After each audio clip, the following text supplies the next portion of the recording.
this topic alone, but do you ever know of Ashton or Rod engaging in any kind of predatory behavior? Her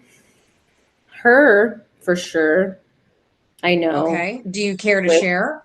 I know that she was engaging with a Harvest Prep student, and she had asked my boss, which I saw the message, so it's not hearsay because I was right there with her when she's texting her, and we both were kind of freaking out because she's like, I hope they don't pray. She wanted her to pray that they didn't find anything incriminating on her phone regarding her relationship with this underage boy. How old And was we were she? She had to be in her late 20s, maybe 27 or And 28, she was maybe. engaging with a boy that was Yes. in He was Harvest a Prep. high school student. Yes. He was a Harvest Prep student. They spent a lot of time together. He'd be in her office a lot. She'd buy him stuff. And there was a whole rapport there. We knew her pattern. We knew if she's buying you stuff or buying your sister stuff or doing, there's other things going on. So that was to me very predator, very grooming with the gift giving and the, oh, come back here and have lunch. And, oh, I'll take you home and you can ride with me. And it's all inappropriate. And Rod was Did fully anyone aware know of all about of that? Yes. To your Mhm. knowledge? They Yes. Multiple people were aware of that. It's only been when he's been mad at me that he will say he and I are doing great. Otherwise, it's she's cheating, he's cheating, they're not speaking, they're not in the same bed, he's about to move out, she's about to leave, this, that, or the other. Yeah. And I'm like, this is a pattern with you. This is what you do to get attention and sympathy. Like, you're sick. Fuck you. I don't want anything to do with you. I bought it. I bought it.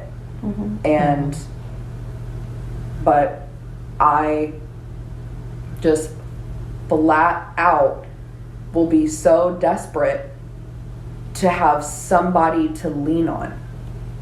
Like, something, something blows up with my family or at work or with my brother or whatever it is. Like, remove and pretend that he doesn't exist. Me sitting here right now, I would say no one. Like, there's no one that, up until this point, this conversation with you guys, there's no one that I felt like I could go tell everything. And they would understand, have understanding, and not judge me. Because even like my friends that are unsaved, right? Like, they don't understand my life.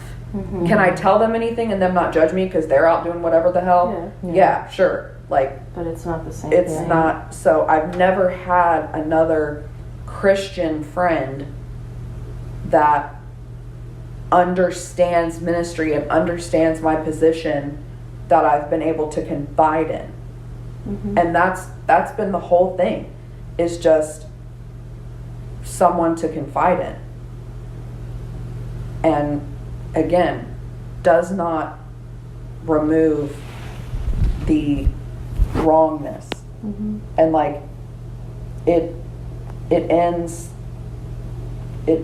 today. I mean, like, I have no problem with it. Like, I'm not sitting here like living in some fantasy world where it's like eventually we'll get a divorce and then like I can swoop in and like have some beautiful life with.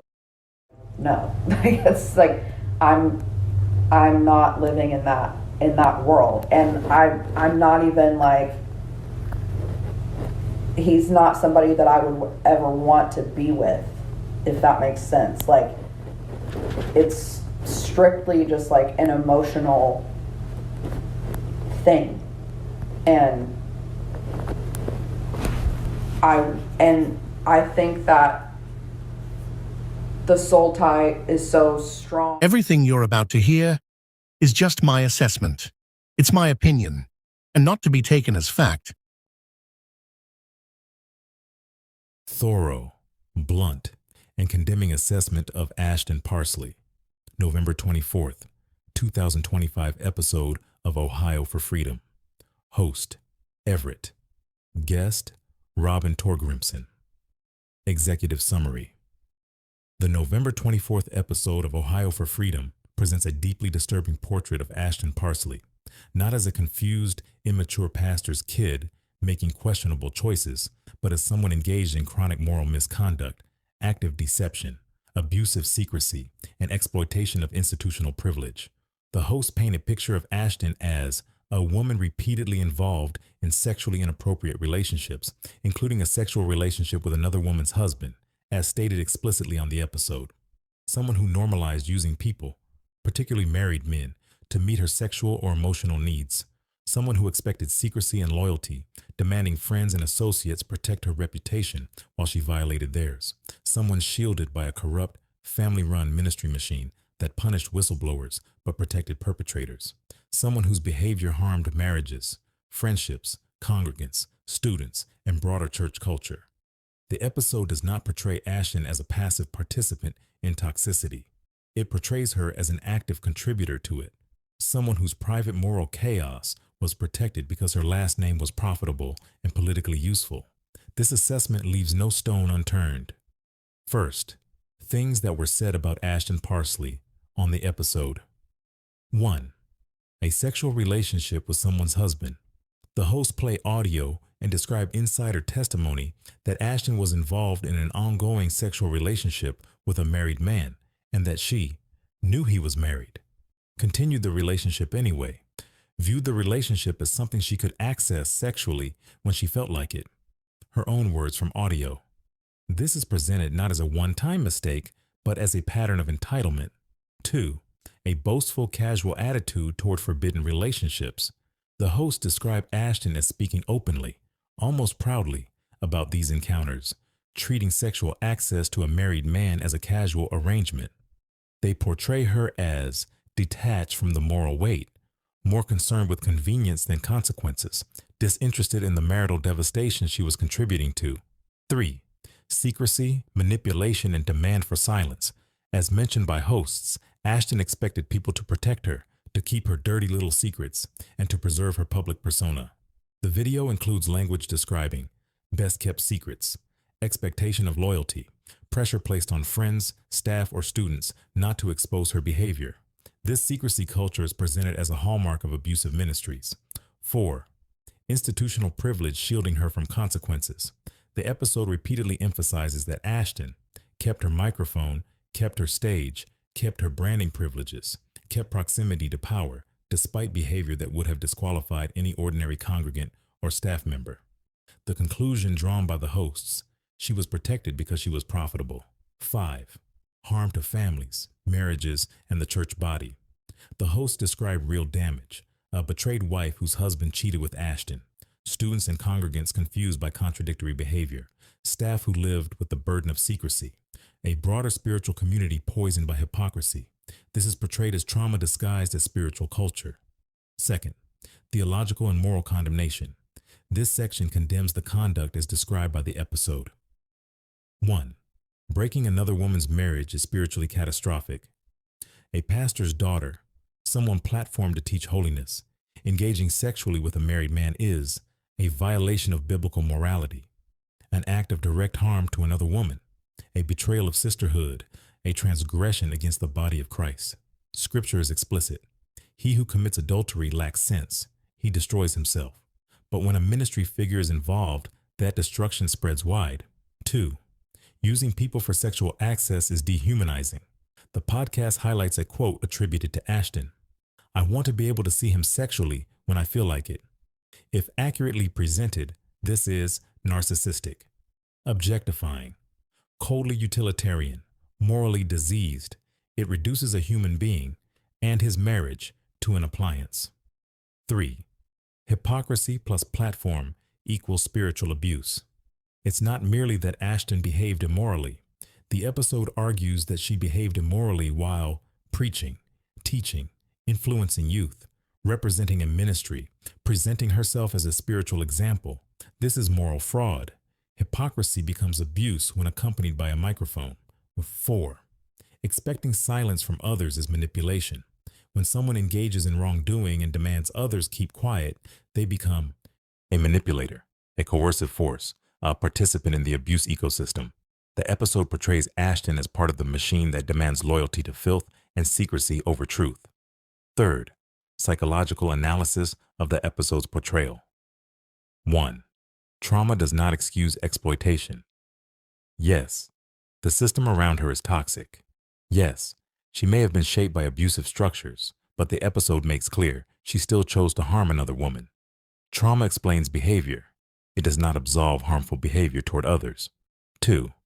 Identity-based protection breeds narcissism. Growing up in a celebrity ministry machine often produces entitlement, impunity, lack of accountability, fear of consequences, inflated sense of importance. The episode implies that Ashton's behavior displays these traits. 3. Using charm plus secrecy is a classic predatory pattern. The episode describes Ashton as charismatic, protected, flirtatious, socially commanding, manipulative in private settings. This fits a well-known pattern of boundary-breaking behavior in religious environments. 4. The hosts tie Ashton's conduct to institutional trauma. They describe consequences like PTSD, church hurt, loss of faith, identity confusion, spiritual abandonment. Her actions, in the context of secrecy, further traumatize an already wounded congregation. 4th, systemic failure and institutional enabling. 1.